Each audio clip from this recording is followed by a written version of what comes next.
Company today.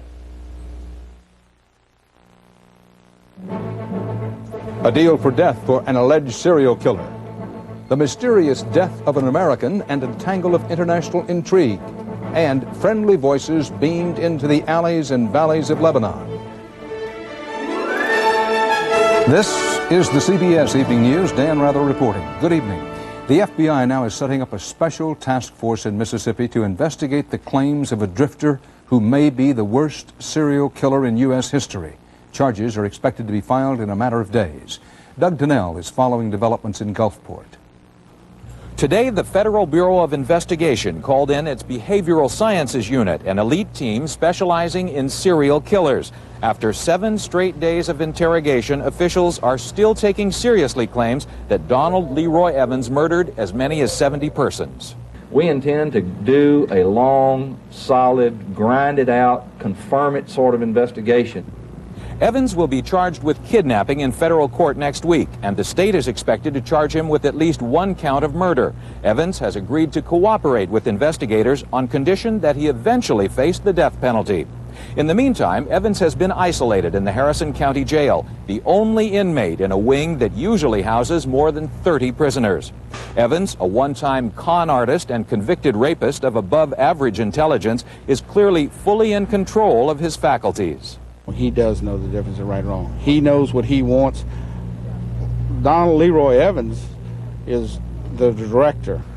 There was new evidence today that, tragically, police were hot on Evans' trail and may have been about to arrest him just before he committed his last crime, the kidnapping, rape, and murder of 10-year-old Beatrice Ruth. Long before Evans came to the playground where he abducted the girl, authorities were looking for him after he violated parole, leaving Texas in a stolen car. Police had traced him from Galveston to Gulfport through a trail of bad checks. There have been other murderers who've confessed to hundreds of killings they never committed, sometimes just to bedevil their enemies, the police. That may be Donald Evans' game, but so far investigators here have yet to find any evidence his confession is just a con. Doug Donnell, CBS News, Gulfport, Mississippi. In West Virginia, authorities are investigating the mysterious death of a journalist and possible connections to the BCCI bank scandal and the weapons for Iran case. Wyatt Andrews tells us that puzzling tale. Freelance journalist Danny Casolaro told friends he was on to the political conspiracy of the century. He was meeting a source in West Virginia. He was about to discover all. Instead, his body was discovered in a hotel room with 12 slashes in his wrist. But when the local authorities ruled it suicide, the family said, no way. The housekeeper had taken calls threatening his life.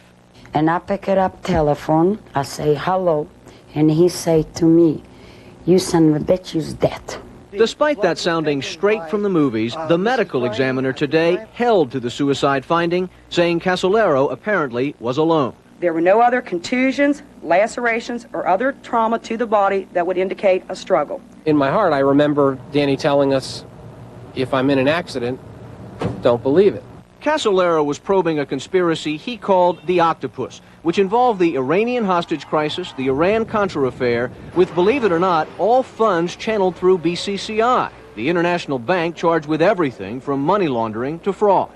Inslaw, good afternoon. The common thread within Octopus is the infamous Inslaw affair, when a court ruled the Reagan Justice Department stole valuable law enforcement software from the Inslaw Corporation.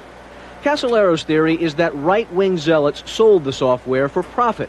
The money went to Iranian officials who supposedly delayed the release of the American hostages back in 1981, the so-called October Surprise, and later went to the back-channel funding of the Contras. It's wild, but so many affidavits partly supporting each thread of the theory have been filed in the Inslaw case that Inslaw's lawyer, former Attorney General Elliot Richardson, believes Casolaro was close to something.